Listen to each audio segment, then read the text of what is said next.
Excited about this signing class. You guys got the list. It's a good group.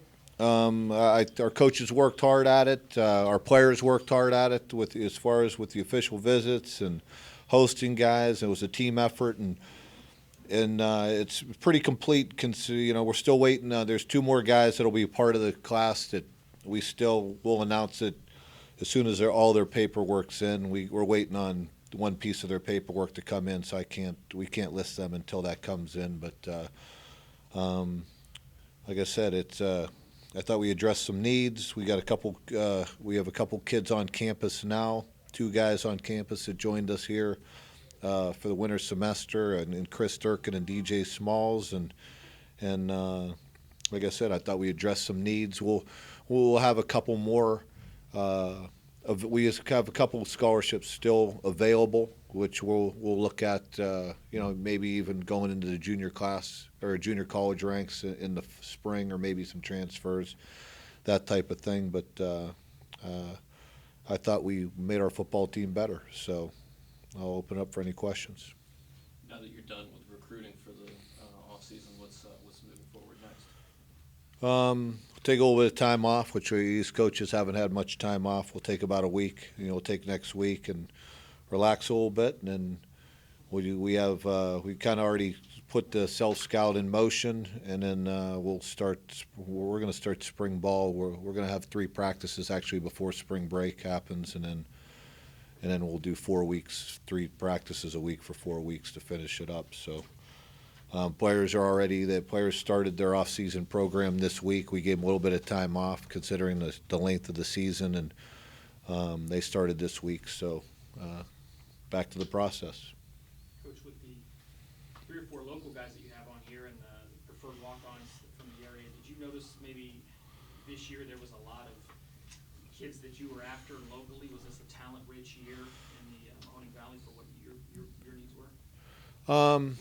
Yeah, I thought it was a good group. We want to obviously represent the local kids. We want a good representation in this program of local kids, and we got a number of them this year. Like you said, a couple of them that signed already. A couple of them that one will come in as a walk-on and will go on scholarship next winter. So we couldn't announce him yet today. That's just part of the rules. But he'll be joining us here in the fall. So, it's a good representation of this area. And, that's what we said when we got here. We wanted to you see the majority of our kids are local or Ohio, Pennsylvania. And way back when, like Coach Tressel used to talk about the state of Youngstown. So that's that's kind of the way we want to go. Coach, the 3 local guys listed, with the exception of Durkin, but Anderson and Chapman and Coach, can you just maybe spend 10 seconds, 15 seconds on each of those guys? Well, we think Ray Anderson obviously I've been watching him play. He played with my son. He's an outstanding football player and somebody I think is going to be, he's not only a good football player, a great kid. Same with Coates. You just can't. Somebody who can run like him with his speed and the things he can bring to the table, both as a receiver and as a returner. Who am I missing here?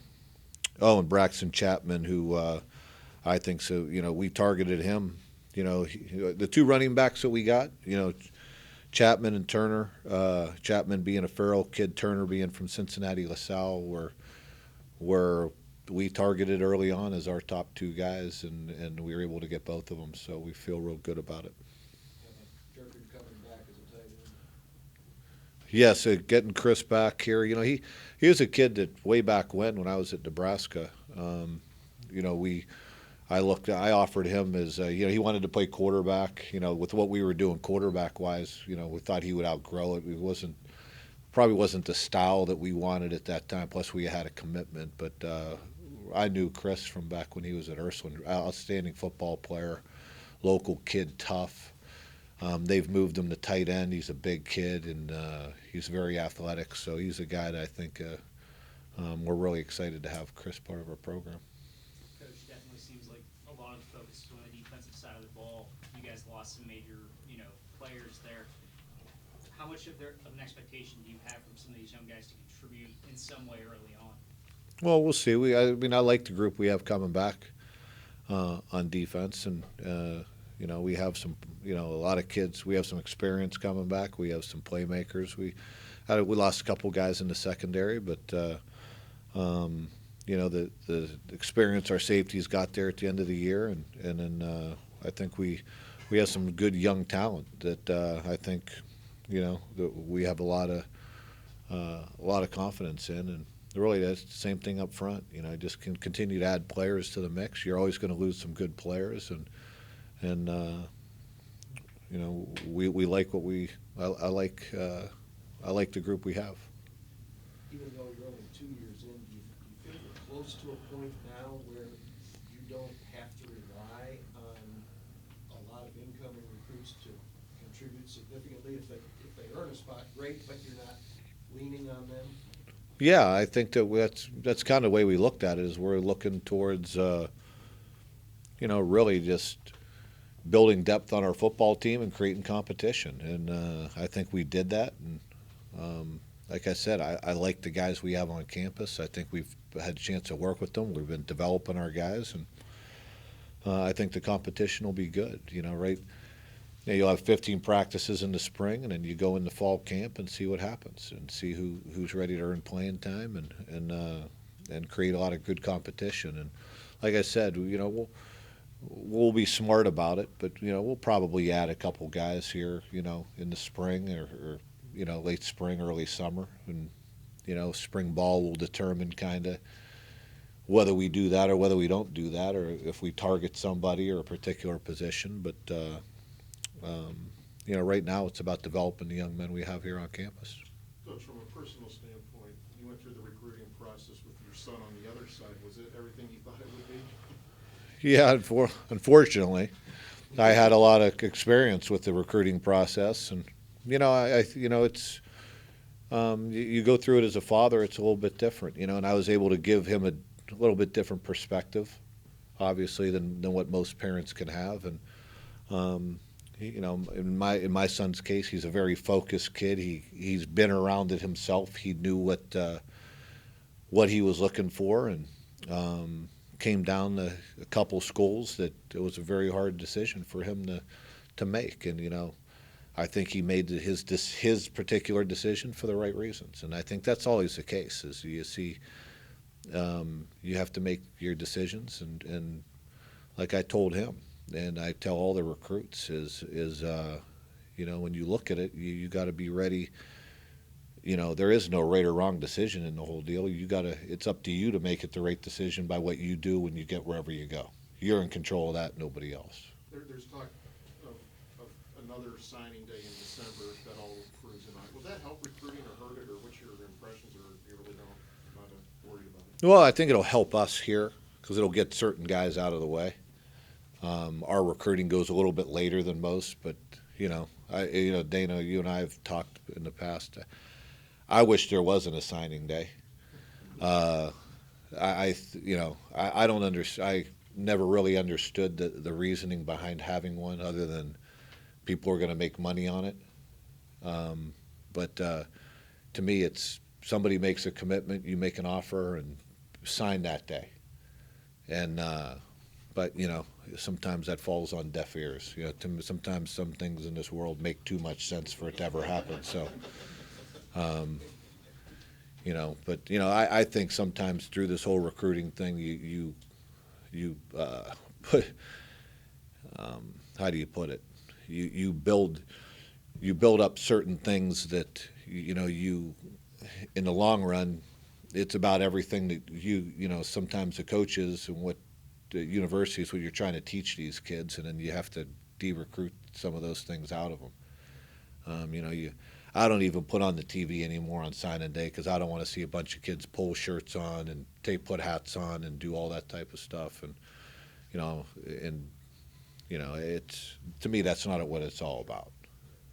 Coach, how many, if any, of the guys you signed kind of were pulled to you by what you accomplished, especially in the postseason? Well, I think it had an impact on all of them, and on all these kids. I mean, that makes people take notice. But when you make a run like that and they see you have some good things going on, but every kid, you find out everybody has different motivations and different reasons, and at the end of the day, we get kids here. This university, our football program being part of that university, have a lot to offer a kid. And I think there's some great things going on here in the city, in this university, and I think people stand up and take notice of that. Does the run going so deep, did that negatively affect you guys in any way because you were caught up Well, preparing? it really shortens your window, Yeah. which makes it hard. And, I think we probably would have maybe got closer to our scholarship limit had we had a little bit more time. But, I'm one where we're not going to go out. We're going to take kids we're not going to go out and reach and, and take somebody to fill up a scholarship. We go about it pretty, as slow. We take our time. We make sure that they're a right fit, not only athletically, but, first of all, academically, the type of kids you bring in here, and make sure it's a good fit.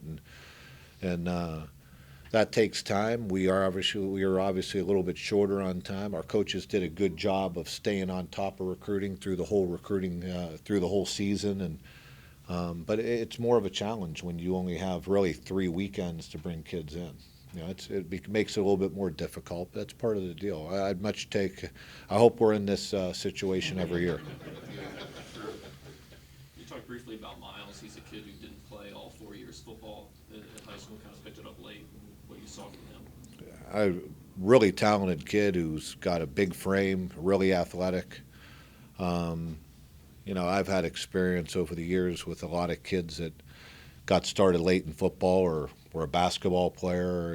Heck, Avery Moss was the first time I ever saw him play was on the basketball court. I never saw a snap of him play football. So everybody kind of has a different, a different background, so to speak, and you got to look at them and say, what are they now? He is he's an outstanding kid. He's an outstanding student. He's raw, but most kids are. Most kids who go from the college or from the high school to college, they have a lot to learn, and he's one of those. But I think he's going to be an outstanding football player. What did you like most about Coach? When I talked to him, he told me not many schools were looking at him for football. A lot of them wanted for track. What stuck out with him? Well, I know his family. Obviously, his dad played at Penn State. He's a local kid. He could really run, and he made plays with the ball in his hands. And you can't teach speed. You can't coach speed. And he has that. And I know he's tough. And you see some kids that are track kids, and they're track kids on the football field. He's a football player that ran track, and so I expect him. I'm really happy we have him. I think he's going to be an outstanding player. Which, in case we don't see between now and the draft, obviously Derek Rivers had a great showing in the Senior Bowl. What was your interpretation of what he was able to do through those days of practice and his performance, and what would an NFL team be getting when they take Derek Rivers? No, I think he had an outstanding performance. Avery had an outstanding performance at the Senior Bowl, and heck, Avery was even on a little bit of a gimpy ankle. He hasn't had a chance to really rest that thing, but people are going to be getting outstanding individuals, really talented kids, and I've said it all along. I have experience at it that if you can play, you can play, and you put on the film and. It didn't surprise me that Avery was able to do what he did Avery and Derek were able to do what they did. And Derek, the way he went against those guys, he gave those kids fits down there. And it doesn't matter where you play. You just look at all the NFL rosters, and some of those guys you didn't hear of in college. And, that's going to be the case some with Derek when they watch him play. And whoever gets him is going to get an outstanding member of their community, their football team, and he's going to make plays on Sunday. There's no question in my mind.